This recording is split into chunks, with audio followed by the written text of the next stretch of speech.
करना, देश के कोने कोने में रहने वाली जनता की अपेक्षाओं को समझना, उनके दृष्टिकोण को समझना और अनेकों ने अनुभवी नेताओं के विचारों से लाभान्वित होना, ये एक ऐसा अनुभव है जिसकी शब्दों में व्याख्या करना कठिन है। किंतु मेरे जीवन का सचमुच ये एक बहुत ही अविस्मरणीय कार्यकाल रहा। अब तो मैं 10 वर्ष कहूंगी, बहुत कुछ सीखा।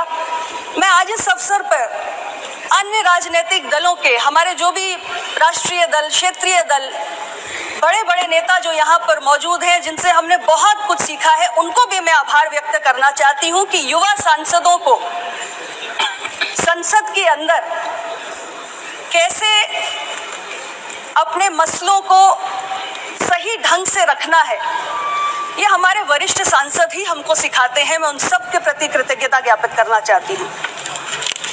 अध्यक्ष जी, वक्त दिखाई तो नहीं देता, लेकिन बहुत कुछ दिखा जाता है। 17वीं लोकसभा में हमारी संसद ने सरकार के बहुत सारे ऐतिहासिक निर्णयों को भी देखा।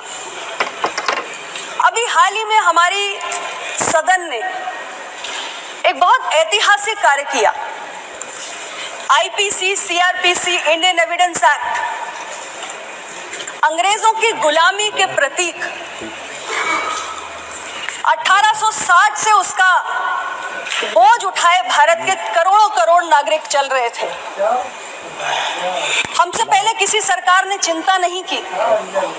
मुझे गर्व है माननीय प्रधानमंत्री श्री नरेंद्र मोदी जी की सरकार ने इस ओर अपनी दृष्टि दौड़ाई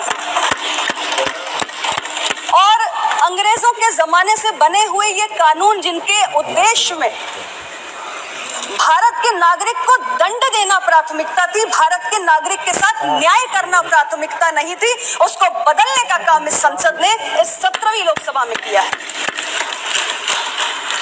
अध्यक्ष जी, जब हमने संविधान सदन से अपने इस नए सदन में प्रवेश किया, तब भी हमारी सरकार ने इतिहास रचा।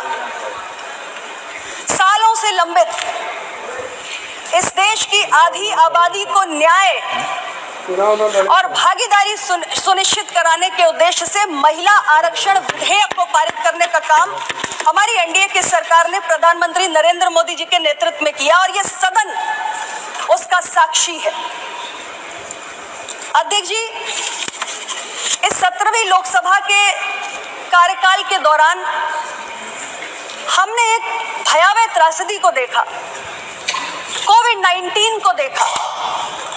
और मुझे गर्व है कि जब पूरी दुनिया कोविड की महामारी से जूझ रही थी, उस वक्त ने भारत ने वसुधैव कुटुंबकम की अपनी भावना को सर्वोपरि रखते हुए वैक्सीन मैत्री इनिशिएटिव के अंतर्गत 100 से अधिक देशों को वैक्सीन और दवाएं सप्लाई करने का काम किया।